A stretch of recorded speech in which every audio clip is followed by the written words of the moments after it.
Hello and welcome back to another video. This time we're covering the Gospel Oak to Barking line, known in the trade as the Goblin line.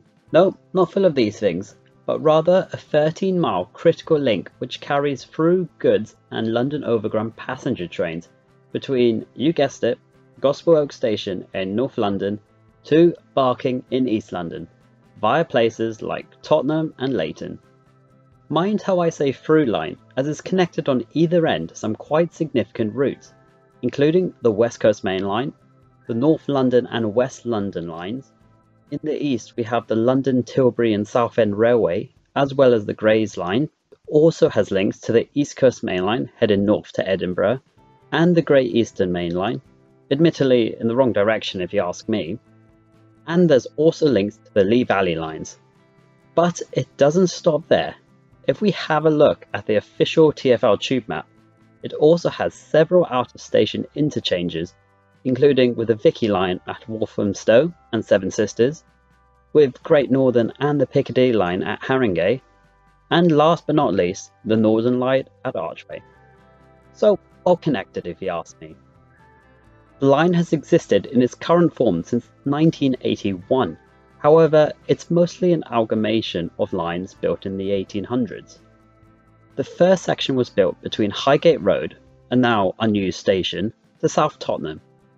At the time it also called at Junction Road, Upper Holloway, Hornsey Road, Crouch Hill, Haringey Green Lanes, St Anne's Road and South Tottenham. God, I should be the next announcer for the trains, no? Anyway, this was called the Tottenham and Hampstead Railway and actually terminated at Tottenham Hale, where there used to be a connected junction.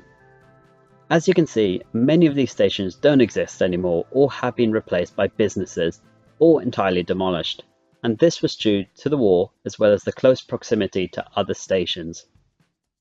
It wasn't very successful as a standalone railway, and this was because it was part of an attempt by the Great Eastern Railway to obtain a West End terminus to complement Bishopsgate Railway Station in East London. But it was a very indirect route into central London at one end and no interchange at the other. So, in all, it was a commercial failure and the planned link to Gospel Oak never actually happened.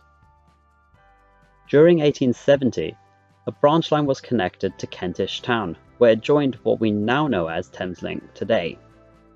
It reopened then as part of the Midland Railway that year, initially running between Moorgate and Crouch Hill via Kentish Town, using the widened city tracks back in the day.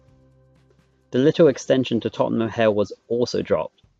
In 1888, the line was extended to Gospel Oak as originally planned, although the Kentish Town branch remained the primary route, and Gospel Oak was again abandoned in 1926. 1894 was probably a big year for the Goblin line, as it put the Blin bit into it. What I mean is that the Tottenham and Forestgate Railway was opened, and this actually meant services could now extend from South Tottenham to Barking, and occasionally beyond. I think it went as far as Southend at one point. It also had a small curve, now removed let me add, to East Ham, which explains the disused platform and why it's so wide, and all of these stations remain as they are today.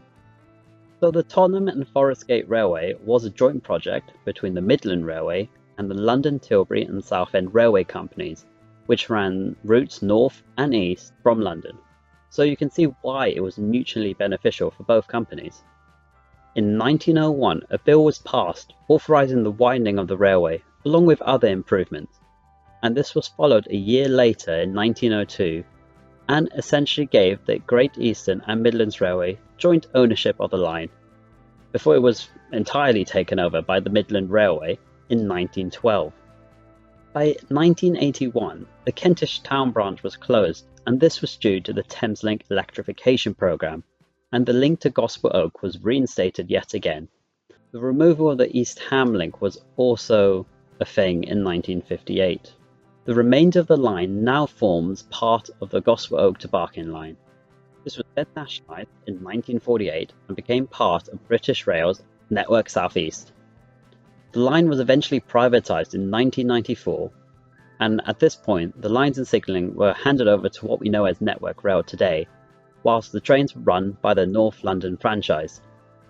This was then handed to National Express, who ran the Silverlink services in 1997, which, as you know, ran many of the other London Overground routes, as you can see in my other videos.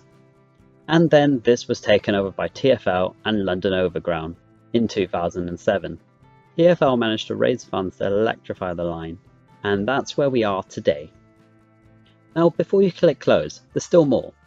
Yes, the line is extending, as I'm sure many of you know. It's heading to the Thames to Barking Riverside. Costing £280 million, it's due to open later this year and will add an extra 2.8 miles of track plus a new station onto the tube map. And this is aimed to serve the new massive housing development happening over there. Not only this, but an area has been safeguarded for a new proposed station along the line called Renwick Road, which could be built at a later point. There is also another, rather expensive, let me add, option to extend the line over the river or under to Thamesmead, somewhere that has been without a station for some time now. However, it's likely that this won't happen, but instead it will connect to the DLR network, and this is because a report has stated it has better connectivity, better frequency, somehow more reliable, and the big one is half the cost. And that is the history of the Goblin line. Thanks for watching, don't forget to subscribe, and I'll see you all next time.